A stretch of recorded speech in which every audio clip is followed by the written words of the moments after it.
चलो ठीक है बच्चों, देखो क्या ये क्वेश्चन का आपको एक आर इक्विवेलेंट निकालना है। ये ए और ये बी पॉइंट है, ठीक है। इसका मैं रेजिस्टेंस बता देता हूं। ये 6 ओम है, ये 3 ओम है, ठीक है। ये 6 ओम है और 3 ओम है, ठीक है बच्चों। ये 6 ओम है और ये 12 ओम है और ये 2 ओम है। इसका आर इक्विवेलेंट निकालना है between point A and B. Find the equivalent resistance between point A and B. Find the equivalent resistance between point A and B. A और बी के बीच में आपको इक्विवेलेंट रेजिस्टेंस निकालना है बच्चों।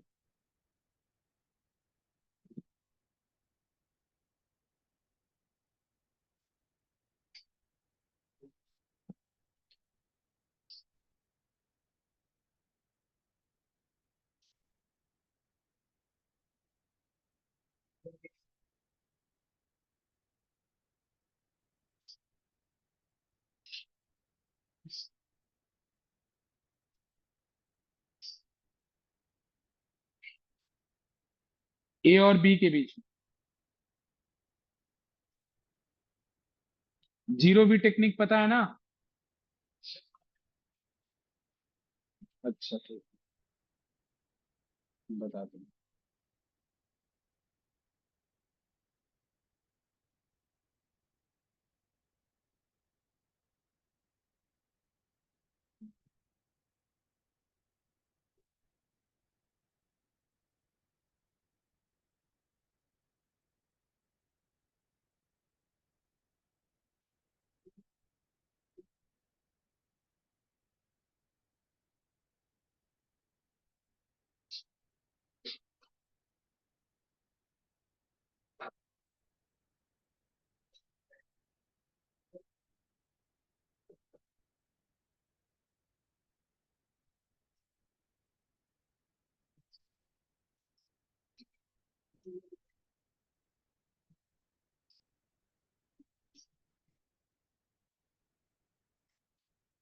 कैसे होगा मुझे लग रहेगा, आप लोग किसी को आएगा, मुझे ही बताना पड़ेगा इसको।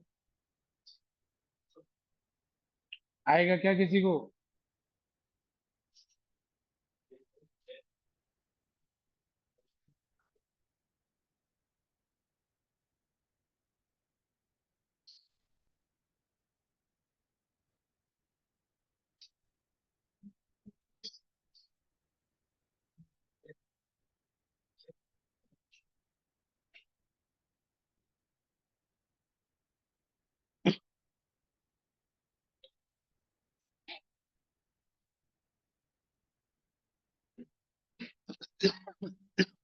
देखो बच्चों, इसका आंसर कैसे निकलेगा। इधर देखो, यहाँ का वोल्टेज जीरो मान लो और यहाँ का वोल्टेज वी मान लो। मैंने यही तो सिखाया था। एक जगह का वोल्टेज जीरो मान लो और एक जगह का वोल्टेज वी मान लो। जो प्लेन वायर से कनेक्टेड है उनका वोल्टेज कितना हो जाएगा? सॉरी बच्चों, जीरो। ये प्लेन वायर से कनेक्टेड है कि नहीं? तो इसका वोल्टेज जीरो। पता नहीं, मेरे को आंसर नहीं पता। ये वाला देखो इससे कनेक्टेड है, तो इसका वोल्टेज क्या होगा? वी। इसका वोल्टेज क्या होगा? वी। तो हाँ, किसका? बच्चों देखो, अगर प्लेन वायर होना चाहिए, अगर बीच में रेजिस्टेंस आ गया तब आप जीरो नहीं लिख सकते। हाँ, एक्स वाई क्यों मानोगे? क्या यहाँ पे एक्स वाई मानने को बोल रहे हो?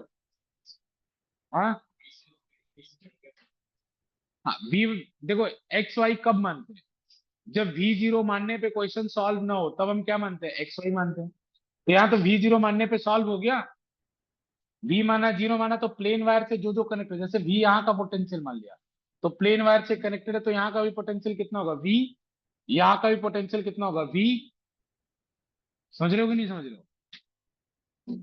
फिर ये यहाँ का जीरो माना तो यहाँ का पोटेंशियल जीरो होगा, क्योंकि प्लेन वायर से कनेक्टेड है, और यहाँ का भी पोटेंशियल जीरो होगा क्योंकि प्लेन वायर से कनेक्टेड है। तो सारे के सारे रेजिस्टेंस वी जीरो के बीच में है कि नहीं? सारे के सारे रेजिस्टेंस वी जीरो के बीच में है। तो अगर ये वी जीरो के बीच में है तो ये सारे क्या है, एक दूसरे के पैरेलल में। तो सबको पैरेलल में जोड़ दो बच्चों। 1/6 1/r इक्वलेंट कितना आएगा? तो सबको पैरेलल में जोड़ो। 1/6 प्लस 1/3 प्लस 1/2 प्लस 1/6 प्लस 1/12, जो आएगा वही आंसर है। हाँ, अरे नहीं, कैपेसिटर में प्लस होता है डायरेक्ट। देखो, ऐसा मत करना तुम लोग यार, कैपेसिटर और रेजिस्टेंस पे गुमराह मत हो जाओ। हाँ, कैपेसिटर और रेजिस्टेंस में कंफ्यूज मत हो।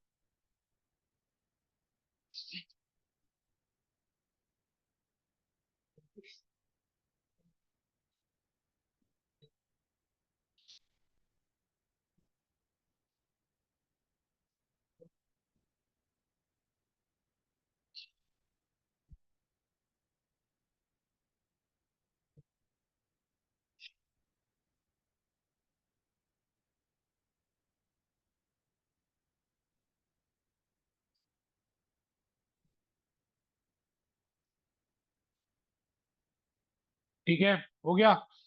बच्चे एक 2023 में सवाल है, जो भी है, इसका आंसर सॉल्व करके बता रहे हैं राज। 4/5 आया इस, जो भी आ रहा है उल्टा वो करोगे ना। आर इक्वलेंट कितना आ रहा है? आर इक्वलेंट आ रहा है 4/5 ओम। देखो, पैरेलल कॉम्बिनेशन की एक बात याद रखो, इसमें जो आर इक्वलेंट आएगा वो छोटे वाले से भी छोटा हो। तो इन सब में सबसे छोटा कौन है? 2। तो आर इक्वलेंट 2 से भी कम आएगा। तो ये आर इक्वलेंट यहाँ छोटे वाले से भी छोटा आएगा। एक सीबीएसई का 2023 का क्वेश्चन आया था एकदम लेटेस्ट। आइए हम लोग उसको ट्राई करते हैं एक बार, फिर हम लोग आगे बढ़ते हैं।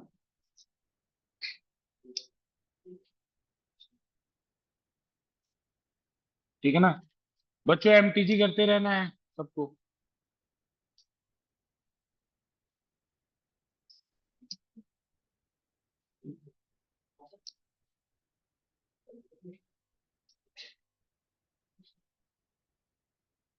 अच्छा, इसमें एमटीजी अभी डाली नहीं क्या मैं?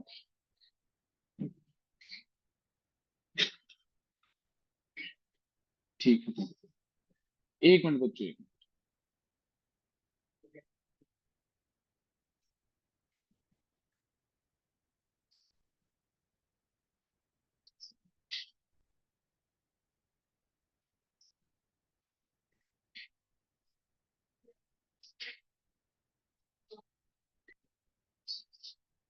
2023 का क्वेश्चन है बच्चों, बस अभी आ जाएगा।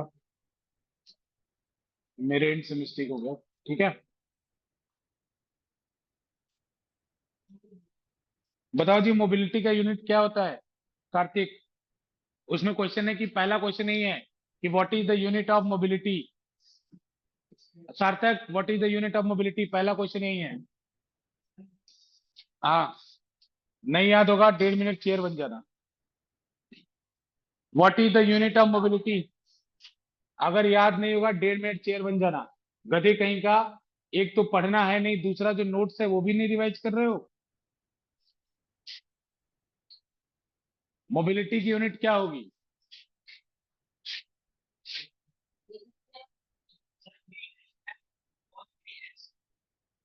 Metre square. बंद करो नोटबुक जरा, नोटबुक बंद करो, बंद करो। वी क्या है?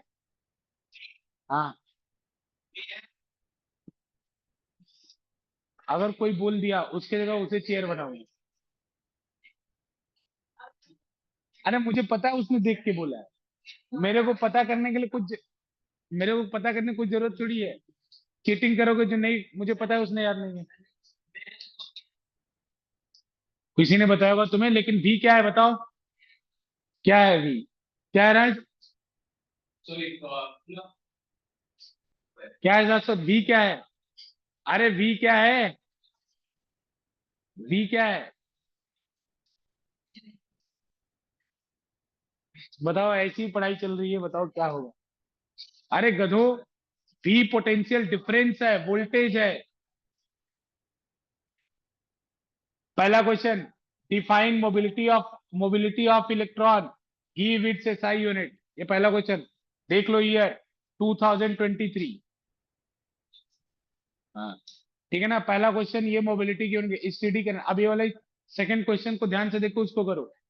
अच्छा क्वेश्चन है सेकंड क्वेश्चन।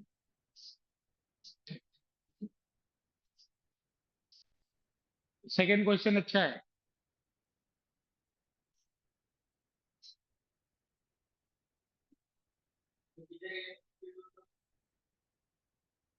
ध्यान से पढ़ो क्वेश्चन को।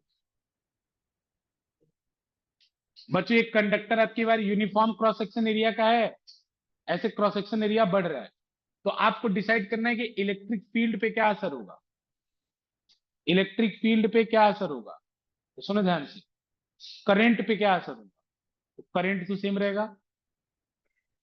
क्यों नहीं सेम रहेगा, क्योंकि जो बैटरी से करंट एक बार निकल गया, बैटरी के दूसरे टर्मिनल से उतना ही करंट अंदर आएगा, यानी इस पूरे कंडक्टर से करंट सेम रहेगा। पहली बात समझ में आया। दूसरी बात, इलेक्ट्रिक फील्ड का फॉर्मूला क्या बताए थे, V by L. Electric field का क्या फॉर्मूला बताए थे, V बाई एल।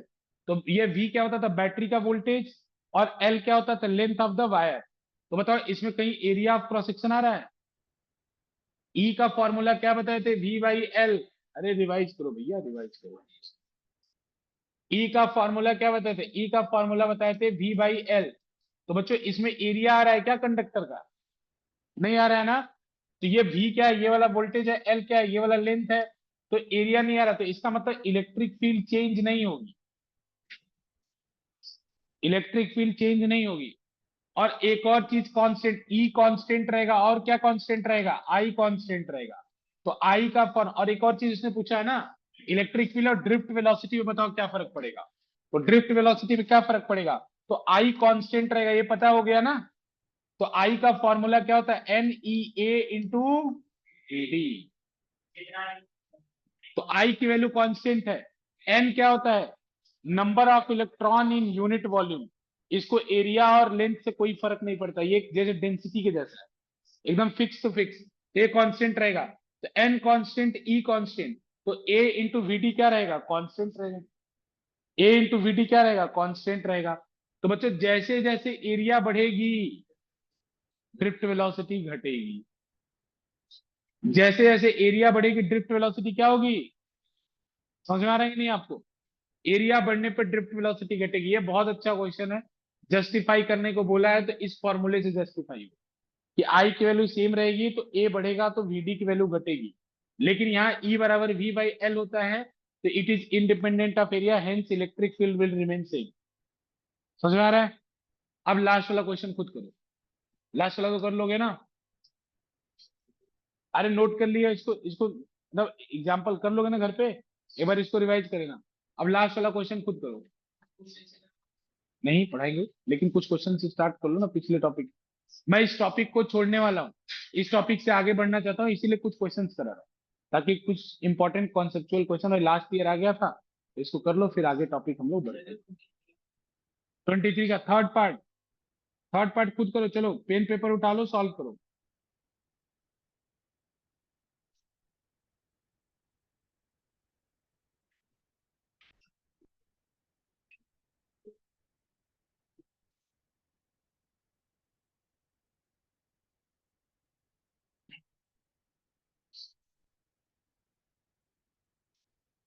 बच्चों जल्दी।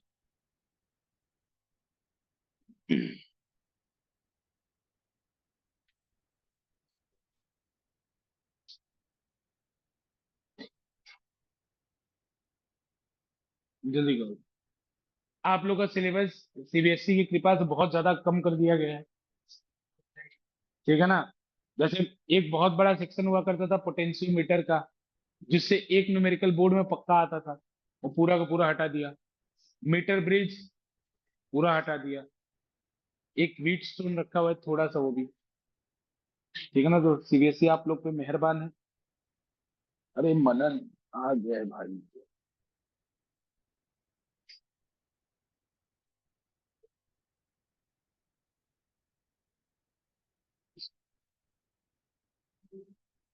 बच्चे थर्ड कर लो, फिर अगला पार्ट चलेंगे, अगले पार्ट पे चलेंगे, जो कि इलेक्ट्रिक पावर एंड एनर्जी।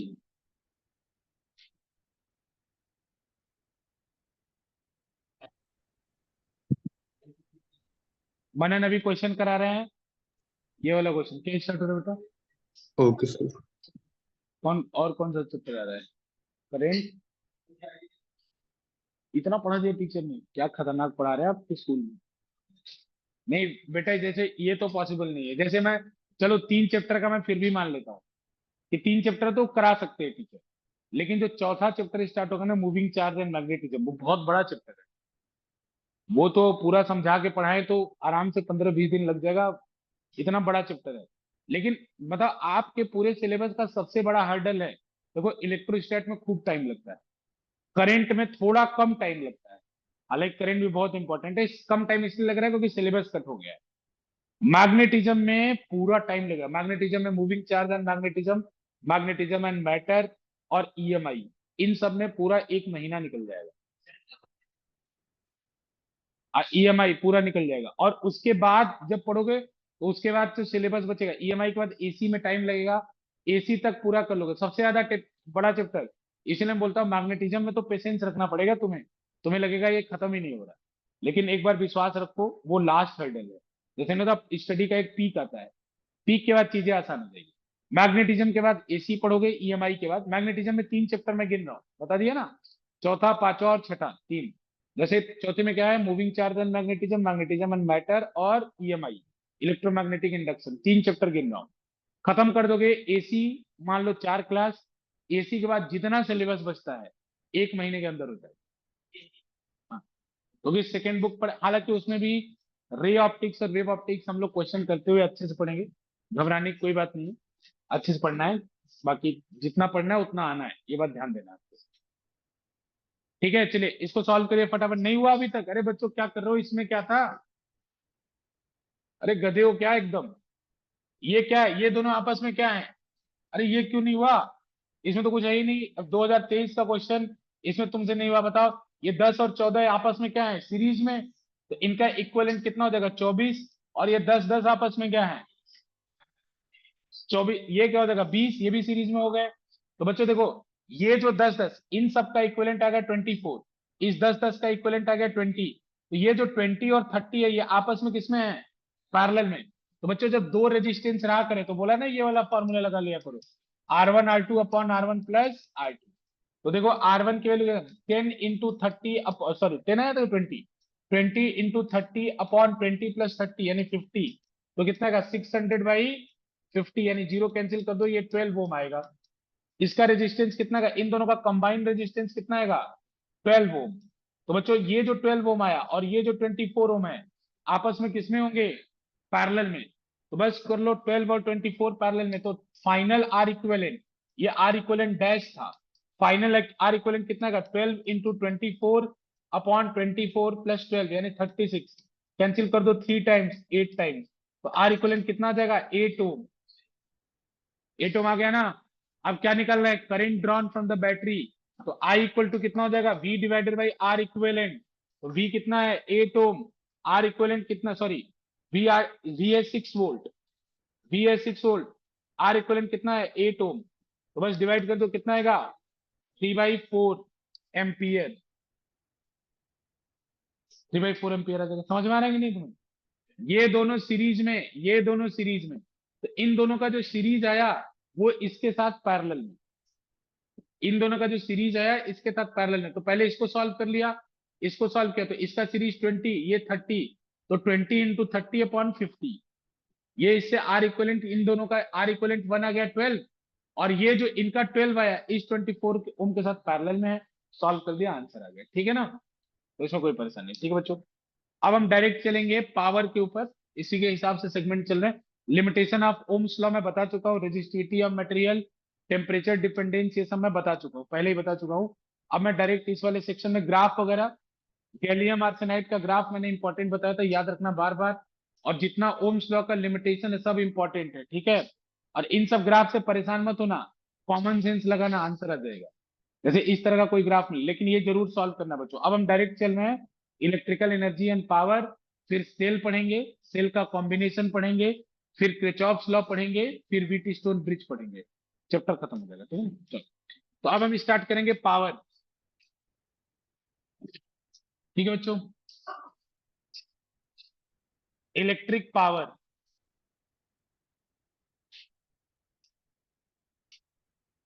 बच्चों इलेक्ट्रिक पावर इसका मतलब क्या होता है? It is the rate of electrical work done. Electric power का मतलब क्या है? लिखो इसके बारे में, it is the rate of electrical work done. It is the rate of electrical work done.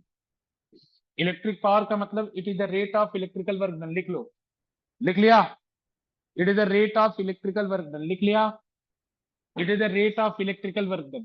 तो बच्चों पावर का फॉर्मूला क्या होता है? बचपन में पढ़े हो, W/T। W क्या होता है? Work done. T क्या होता है? टाइम। वर्क डन की यूनिट क्या होती है? जूल। टाइम की यूनिट क्या होगी? सेकेंड। तो जूल पर सेकेंड क्या होता है? वॉट। पता है नहीं ये सब छोटी छोटी बातें? इसकी यूनिट जूल होगी, जूल पर सेकेंड। जूल पर सेकेंड को ही हम लोग क्या बोलते हैं? वॉट। वॉट को एब्रीविएट करते हैं W से, ठीक है ना? इसको एब्रीविएट करते हैं किससे? W से, ठीक है ना? जूल पर सेकेंड वॉट। अच्छा, अब देखो बच्चों यहाँ पे, अभी आपने पढ़ा था W बराबर कुछ होता है, दूसरा फॉर्मूला इस चैप्टर का, Q और V के टर्म में W को लिख सकते हो, Q इंटू V। बेटा V बराबर कितना होता है? W/Q। रिवाइज करो, V बराबर कितना होता है? W/Q। तो W बराबर कितना हो जाएगा? Q into V। तो अगर यहाँ Q इंटू V ला दूं बेटा और बाई T कर दूं तो Q/T भी कुछ होता है। क्या होता है? करेंट। तो यहां से पावर क्या हो जाएगा? यहां से पावर हो गया VI। और ओम्स लॉ को इस्तेमाल करो, V की जगह क्या डाल दो? I R। तो क्या हो जाएगा? I²R। फिर ओम्स लॉ का इस्तेमाल करो, I की जगह V/R डाल दो, V²/R। ठीक है ना? ये पावर की अलग अलग यूनिट हो गई। P equal to VI, P equal to I²R और V²/R। ठीक है? फिर उसके बाद बच्चों ये इसका SI यूनिट है, जो ऊपर लिखा है इसका कौन सा यूनिट है? SI। ये इसका SI यूनिट है, ऊपर जो लिखा हुआ है ये इसका SI यूनिट है, ठीक है? इसका कॉमर्शियल यूनिट भी होता है, इसका कॉमर्शियल यूनिट भी होता है। कॉमर्शियल यूनिट किसका? पावर का कॉमर्शियल यूनिट क्या होता है? इसका पावर का कॉमर्शियल यूनिट होता है हॉर्स पावर। किलोवाट आवर जो होता है वो एनर्जी का होता है, हॉर्स पावर। इसको HP से डिनोट करते हैं बच्चों, HP से। और 1 HP इक्वल जो बोलते हैं ना, कितने HP की बाइक है या कितने HP की मोटर है। CC अलग चीज है, HP अलग चीज। कितने HP का मोटर है? अरे आधे HP की है, 2 HP के मोटर बोलते नहीं बोलते? तो HP, तो 1 HP इक्वल्स टू 746 वॉट। शुभ नंबर से 40 कम।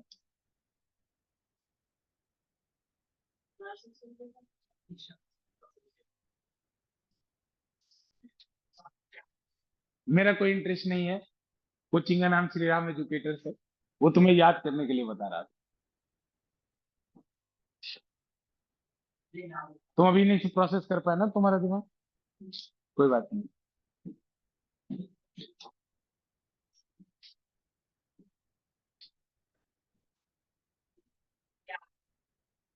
अरे क्या करोगे जान के? तुम बस याद रखो 1 HP इक्वल टू 746, बस इतना काफी है। ठीक है, डन हो गया ना? बच्चों यहाँ एक क्वेश्चन है, एक बात बताइए मुझे कि power directly proportional to R होता है या इनवर्सली प्रोपोर्शनल टू आर होता है? तो डायरेक्टली नहीं दिख रहा है तुम्हें?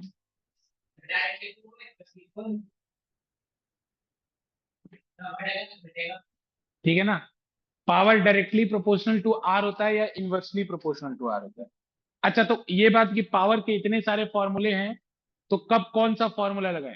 तो इसका आंसर है कभी भी कोई भी लगा। हाँ, जो गिवन है उसके अकॉर्डिंग देख लो। अगर मान लो एक रजिस्टर है, अगर मान लो एक रेजिस्टेंस है, बच्चों सिंगल रेजिस्टेंस है, ध्यान रखना है, बहुत इंपॉर्टेंट कॉन्सेप्ट है।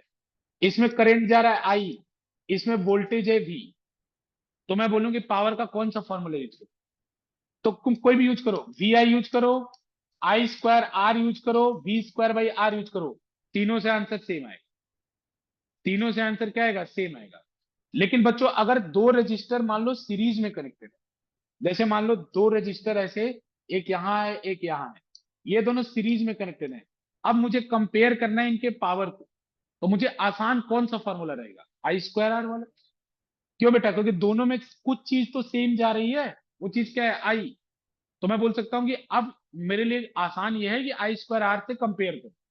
बाकी अगर बोलो कि कोई बोले कि नहीं नहीं सर, हम तो वी स्क्वायर बाई आर ही सीखे, हम वही लगाएंगे, तो मैं बोलूंगा लगाओ, लेकिन वोल्टेज यहाँ का, जब यहाँ पे वी स्क्वायर बाई आर लगा रहे हो, तो यहाँ का वोल्टेज पता कर लेना V1, फिर लगाना V1 स्क्वायर बाई R1। समझ रहे हो कि नहीं? और जब यहाँ पे वो फॉर्मूला लगा रहे हो, तो यहाँ का वोल्टेज पता कर लेना, फिर लगाना V2 स्क्वायर बाई R2। तुम्हें कोई भी फॉर्मूला लगाने से कोई नहीं रोक रहा है। लेकिन आसान क्या होगा यहाँ पे? आसान होगा आई स्क्वायर आर कर लो, कंपेयर करने में आसान होगा। तो सीरीज कॉम्बिनेशन में कंपैरिजन आसान करने के लिए हम लोग आई स्क्वायर आर लगाते हैं। बाकी कोई भी फॉर्मूला कहीं भी लगाया जा सकता है, उसका कोई फाउंडेशन नहीं। ठीक है ना? तो बच्चों जैसे यहाँ पे अब आसान हो गया ना कि P1 क्या होगा, अगर आई के टर्म में लिखें तो ज्यादा आसान है कि P1 हो गया आई स्क्वायर R1, P2 क्या हो गया आई स्क्वायर R2। तो बच्चों पीछे भी लिखे थे पावर, अभी भी लिखे थे, लेकिन अभी कंपेयर करना आसान है कि भाई जिसका आर ज्यादा होगा उसका रेजिस्टेंस ज्यादा होगा। वैसे ही पैरेलल में, जब पैरेलल कॉम्बिनेशन होता है बच्चों, तब हम प्रीफर करते हैं वी स्क्वायर बाई आर। क्यों करते हैं समझ में आ रहा है ना? जैसे पैरेलल कॉम्बिनेशन है, ये रेजिस्टेंस R1 है, ये रेजिस्टेंस R2 है, इसमें हम प्रीफर करते हैं कि जैसे यहाँ का वोल्टेज, जो नीचे का वोल्टेज होगा वही यहाँ का वोल्टेज होगा, तो इसमें हम प्रीफर करते हैं वी स्क्वायर बाई आर। जैसे इस P1 का पावर कितना होगा? V square by R1। इस P2 का पावर कितना होगा? V square by R2। अब कोई बोले कि नहीं सर, हम तो आई स्क्वायर आर ही लगाए, हम नहीं चाहते, हम P1 निकालने के लिए आई स्क्वायर आर लगाए, बोले लगाओ, हमें कोई प्रॉब्लम नहीं है, लेकिन I1 पहले पता कर लो। अब I1 पता कर लिए, अब तुम्हें P1 निकालना है, लगाओ, शौक से लगाओ, I1 square R1, same answer आएगा। लेकिन आसान क्या है कि जो चीज पता है ना, कम मेहनत में करो काम ना। तुम I1 निकालोगे फिर सॉल्व करोगे, लेकिन ये नहीं समझना चाहिए कि ये फॉर्मूला केवल पैरेलल में लगेगा, ये केवल सीरीज में लगेगा। तो सारे फॉर्मूले कहीं भी लग सकते हैं, बस एक है कि आसान कोई चीज है, कोई चीज डिफिकल्ट है। ठीक है ना? अब P2 कोई बोले कि इसका पावर मैं निकालूंगा, तो मैं बोला लगाओ, I2 निकालो पहले, तो P2 बराबर कितना होगा? I2 square upon into R2। तो ये आसान हुआ ना कि V डायरेक्ट पता है, R1 से डिवाइड करना स्क्वायर करके, तो ये आसान हुआ। समझ में आ रहा है? तो अब इंडिया में देखो क्या होता है। इंडिया में क्वेश्चन है एक, जैसे एक 20 अगर, अच्छा उस क्वेश्चन का आंसर कि power directly proportional to R है या इनवर्सली प्रोपोर्शनल टू आर है, तो ना ही डायरेक्टली है ना ही इनवर्सली है। ये कंडीशनल है कि अगर दो चीज में आप कंपेयर कर रहे हैं, आई सेम है तो डायरेक्टली प्रोपोर्शनल, दो चीज में आप कंपेयर कर रहे हैं अगर वी सेम है तो इनवर्सली प्रोपोर्शनल। तो एक कंडीशन बता रहे हैं ना हम, उसके बाद डायरेक्टली या इनवर्सली हो रहा है। तो पावर ना तो डायरेक्टली प्रोपोर्शनल, जैसे मैं कहता हूं R is directly proportional to L, तो कोई कंडीशन नहीं है। प्रोपोर्शनल का मतलब होता है बिना कंडीशन। अब वो तो कंडीशन के साथ डायरेक्टली या इनवर्सली हो रहा है। तो पावर ना तो डायरेक्टली प्रोपोर्शनल है आर के, ना तो इनवर्सली प्रोपोर्शनल है आर के। ठीक है, ये बात याद रखिएगा बच्चों। एक क्वेश्चन है कि 25 वॉट 220 वोल्ट बल्ब है, ठीक है ना? इस बल्ब का नाम ए दे दे रहा हूं, और एक 100 वॉट कॉमा 220 वोल्ट बल्ब है। तो देखो इंडिया में या कहीं भी चले जाओ पूरी दुनिया में, इंडिया में आप पूरी दुनिया में चले जाओ, कभी भी अगर कोई डिवाइस खरीद के ले आओगे, तो उसके वाट के बगल में वोल्टेज जरूर लिखा हो। कभी अपने घर में भी चेक करना, कोई भी नया चीज आएगा तो उसमें वॉट लिखा होगा, उसके बगल में वोल्टेज पक्का लिखा होगा। क्यों लिखा होता है? क्योंकि जिसने इस रेटिंग को लिखा है, ध्यान से देना, जिसने इस रेटिंग को लिखा है वो कहना चाहता है आपसे कि मैंने ये वाला फॉर्मूला यूज किया है। वो आपसे बताना चाहता है कि मैंने कौन सा फॉर्मूला यूज किया है, ये वाला, वी स्क्वायर बाई आर। और उसने बोला कि मैंने वी की वैल्यू जब 220 वोल्ट डाली तो पावर की वैल्यू कितनी आई? 100 वॉट। वो आपसे कहता है, इसीलिए बोलता है कि 220 पे चलाओगे तो ही 100। अब बोले कोई 110 पे चलाएंगे तब ये फॉर्मूला है। अच्छा, इन तीनों चीज में कौन सी ऐसी क्वांटिटी है जो बदलती नहीं है? आर। तो यहाँ वी बदलोगे तो टी बदल जाएगा। तो बच्चों अगर वोल्टेज को डबल करोगे तो पावर 4 टाइम्स बढ़ जाएगा, क्योंकि उसके स्क्वायर पे डिपेंड करता है। अगर वोल्टेज को हाफ करोगे तो पावर 4 टाइम्स कम हो जाएगा। तो अगर कोई बोले कि 220 वोल्ट वाला बल्ब है, इसको 110 वोल्ट पे चलाए, तो पावर कितना आएगा? कितना आएगा? 1/4 टाइम्स कम करो, वोल्टेज आधा किए ना, 210 से 110 आधा किए, तो पावर कितने टाइम्स कम होगा? उसके स्क्वायर टाइम्स, 4 गुना कम। तो इसका पावर कितना आएगा? 25 वॉट। इसीलिए तो जो बल्ब भले 100 वॉट का खरीद लो, बिजली कम आएगी, वोल्टेज कम आएगा तो उसका पावर कम मिलेगा। कभी वोल्टेज बहुत ज्यादा है, डबल आता है तो फूट जाएगा फिर। हाँ, क्योंकि साफ साफ मैन्युफैक्चरर ने बोला कि देखो मैंने इसको 220 पे चलाने के लिए बनाया है, और 220 पे चलाओगे तो 100 वाट, अगर तुम 220 से ज्यादा चलाओगे तो तुम्हारा रिस्क है, 220 से कम चलाओगे तुम्हारा रिस्क। हमने तो बता दिया कि 220 पे चलाओगे तो 100 वोट आएगा। समझ आ रहा है ना? तो बच्चों क्वेश्चन इसमें है, first question, which bulb has higher resistance? बताइए फटाफट। फर्स्ट विच बल्ब लिख लीजिएगा, which bulb has higher resistance, which bulb has higher resistance, कौन सा ऐसा बल्ब है जिसका रेजिस्टेंस हाई है? ठीक है ना, आंसर भी पता है, कौन सा बल्ब, कौन सा बल्ब बच्चों? तो यहाँ पावर इस फॉर्मूले से लिखा गया है ना, जितने भी पैरेलल कॉम्बिनेशन है पावर है इस फॉर्मूले से लिखा गया है ना। तो बच्चों पावर जिसका कम होगा उसका आर क्या होगा? तो आर किसका ज्यादा होगा? ए का ज्यादा होगा। तो इसका सोल्यूशन क्या है? इसका सोल्यूशन है ए। अरे समझ में आ रहा है तुम्हें कि नहीं आ रहा है? बेटा पावर कम है ना तो मतलब आर ज्यादा है। समझ में आ रहा है? हाँ। दूसरा, विच बल्ब विल ग्लो ब्राइटर, एक ही लिख लो, बार बार नहीं कराऊंगा ये सब, एक बार में जिसने समझना है समझ लो, ज्यादा एग्जांपल नहीं करेंगे, ये सब टाइम पास है। Which bulb will glow brighter, which bulb will glow brighter, कौन सा बल्ब है ज्यादा ब्राइट जलेगा? कौन सा? जिसका वॉट ज्यादा है वो ज्यादा तेज जलेगा। आंसर इज बी, जिसका वॉट ज्यादा है वो ज्यादा तेज जलेगा। तो उसका सोल्यूशन हो गया बी। ठीक है, अगला लिखो क्वेश्चन। इन सीरीज, लिख लो इसको, चलो लिख लो, इतना लिख लो। नेक्स्ट क्वेश्चन, अरे सबको कर लेने दो। एक मिनट सर। हाँ,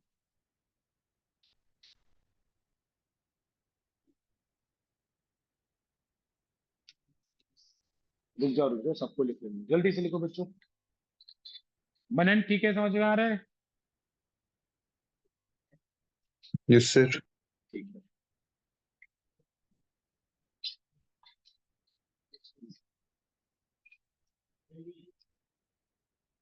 ठीक है ना। बच्चों हो गया, लिख लिया। थर्ड क्वेश्चन लिखो। In series combination which bulb will glow brighter? In series combination, इसी का third part, in series combination which bulb will glow brighter?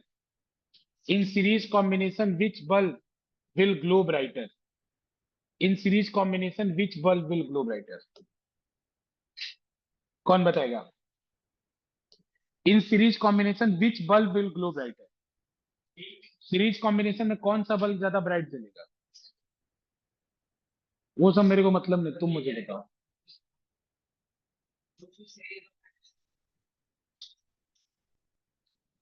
क्या सीरीज पैरेलल से वॉट पे फर्क नहीं पड़ेगा? पड़ेगा।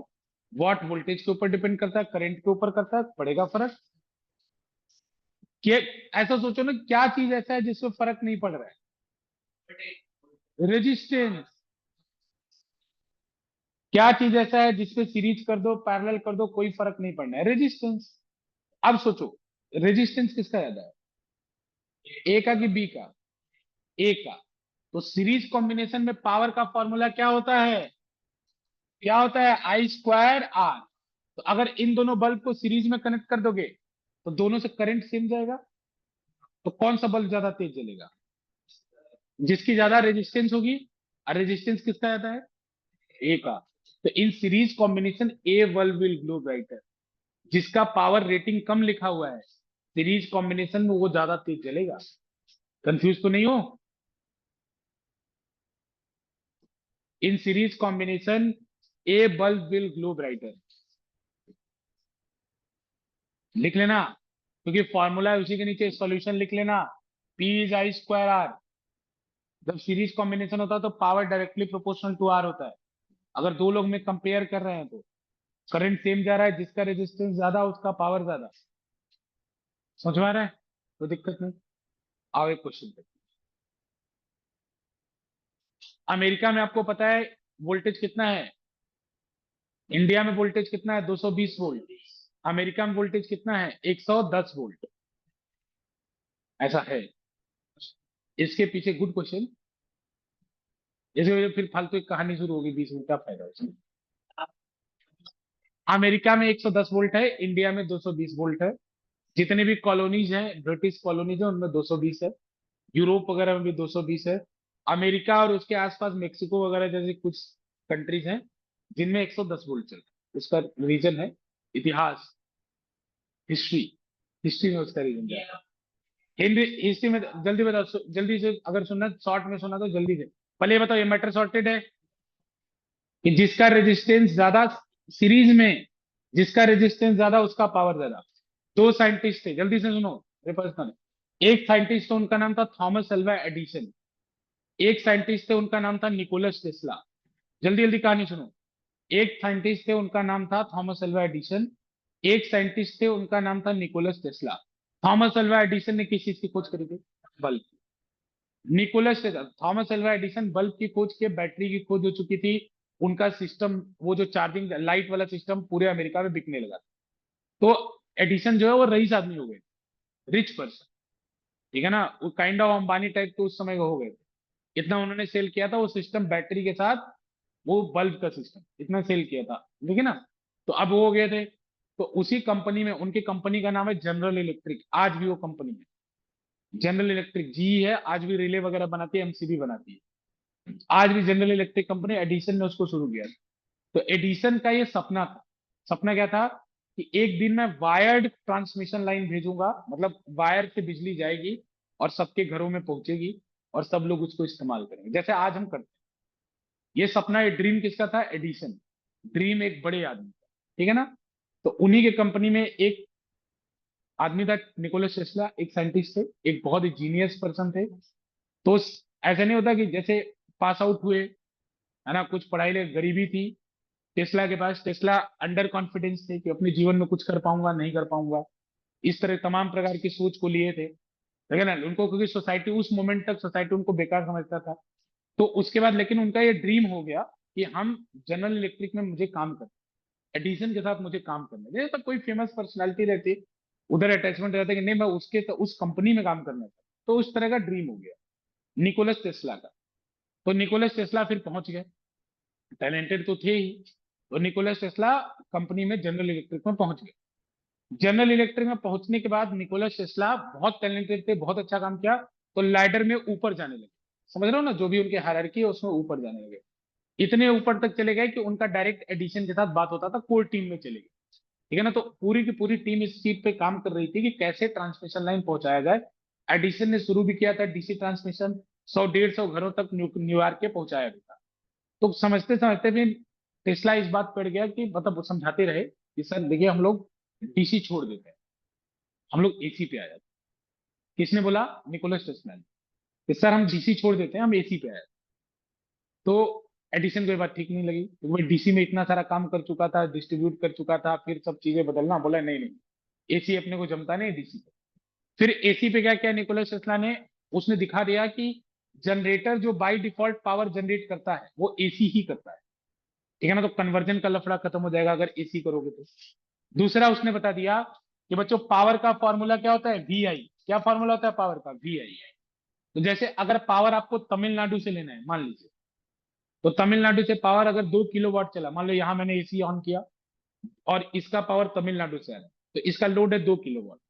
तो 2 किलोवाट का पावर तमिलनाडु से चला, तो अगर तमिलनाडु से 2 किलोवाट 220 वोल्ट पे चल देगा, तो इंडिया, तमिलनाडु क्या है, वो साउथ भी क्रॉस नहीं कर पाएगा, खत्म हो जाएगा।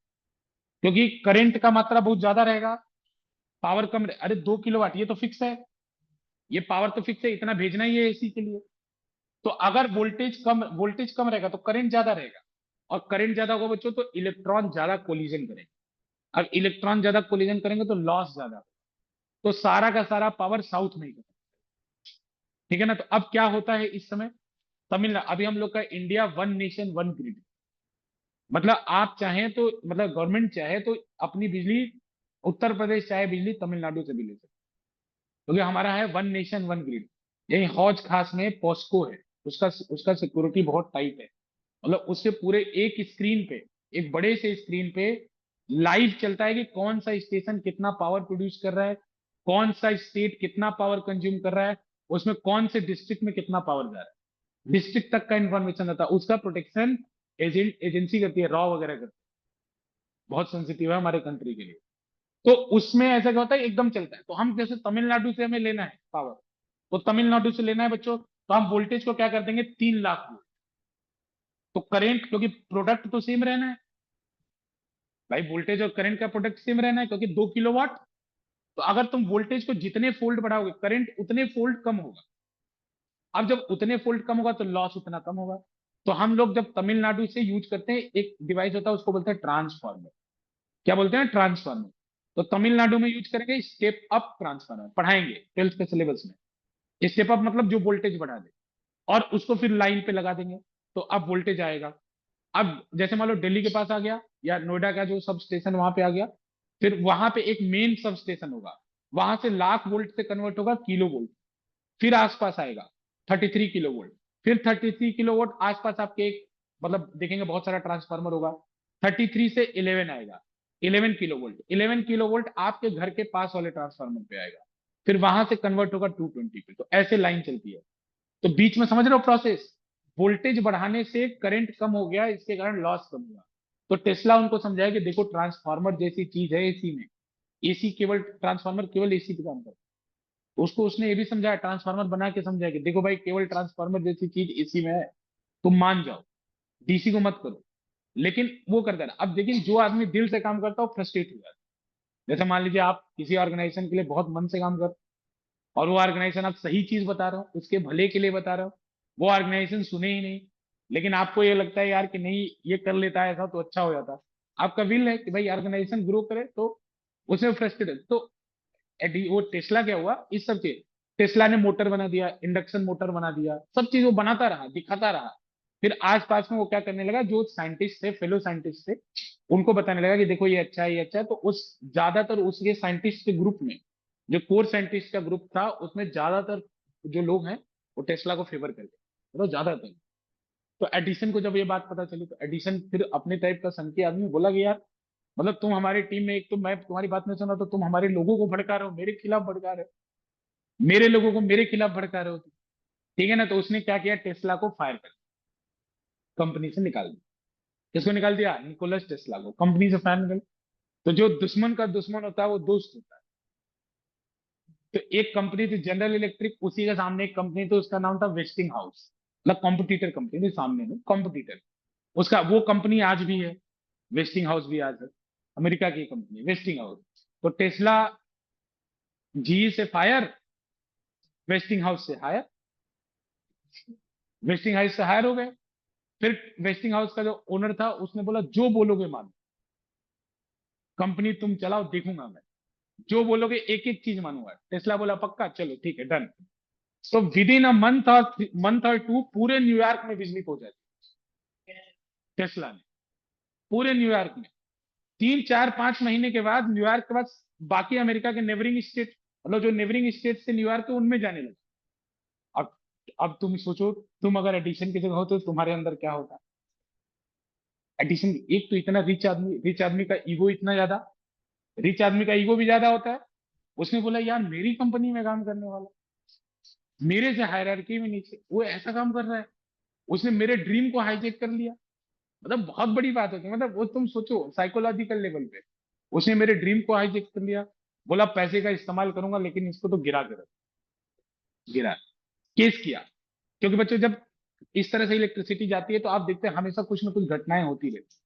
भाई कोई इलेक्ट्रिसिटी किसी को लग गई, किसी भी काऊ के ऊपर, या कोई भी जैसे मवेशी है उसके ऊपर चला गया, एनिमल्स के ऊपर हो गया किसी, तो ऐसी कुछ घटनाएं उसने कलेक्ट किया अमेरिका से। ठीक है, पावरफुल आदमी तो था, पावरफुल लॉयर्स लगाए। तो बोलते हैं कि अमेरिका का कोर्ट और ब्रिटेन का पार्लियामेंट मुर्दे को भी जिंदा कर सकता, मतलब पावरफुल, इतना पावर होता है उनके पास।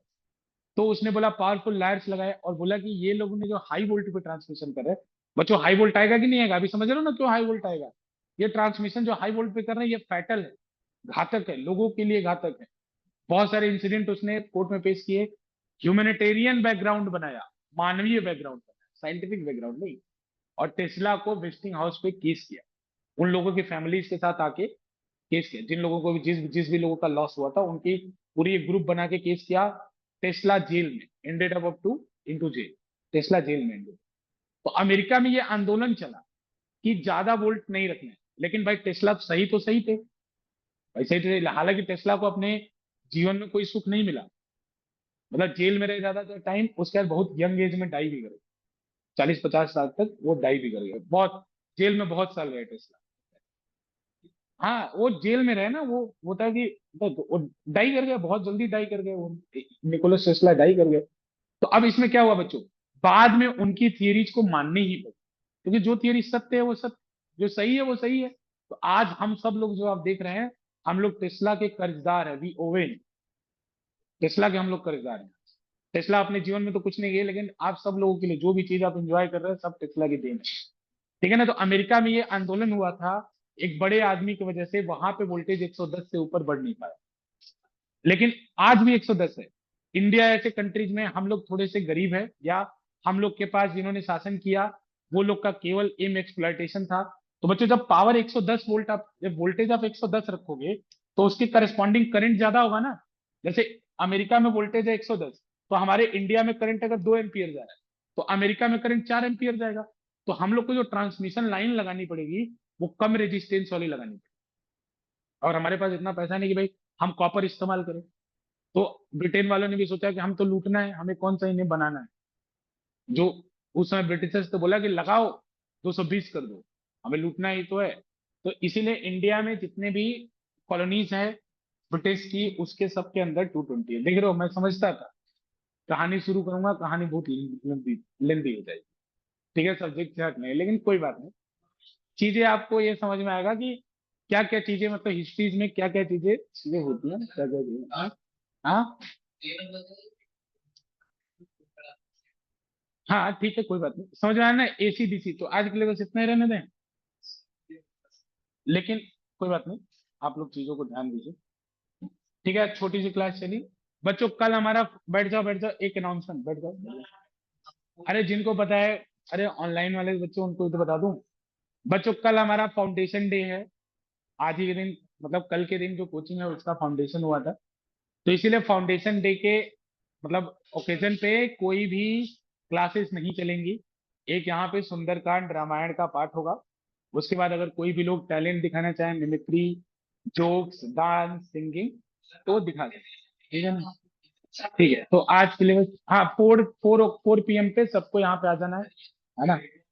ठीक है, मिमिक्री जिसको करना है, और सबको यूनिफॉर्म में आना है, ठीक है, ठीक है, ठीक है बच्चों, ठीक है ना, सबको कल क्लास नहीं होगी, जो भी ऑनलाइन बच्चे, ठीक है। सर जिसके पास यूनिफॉर्म नहीं हो। ठीक है, हाँ यूनिफॉर्म दे देंगे, आ जाना। Okay sir. ओके बेटा, चलो बाय। ठीक है बच्चों, बाय बाय, नेक्स्ट क्लास में मिलेंगे। संगीता, बोर्ड में आपके PT2 में कितना आ रहा है बेटा, क्या सिलेबस है सर PT2? फर्स्ट 3 चैप्टर्स आ रहे हैं। फर्स्ट 3 चैप्टर्स ना, कब है? सर अगस्त 5 से स्टार्ट है। ठीक है बेटा, ठीक है, कंप्लीट करा, ये चैप्टर कंप्लीट। ओके बेटा, बाय। Thank you.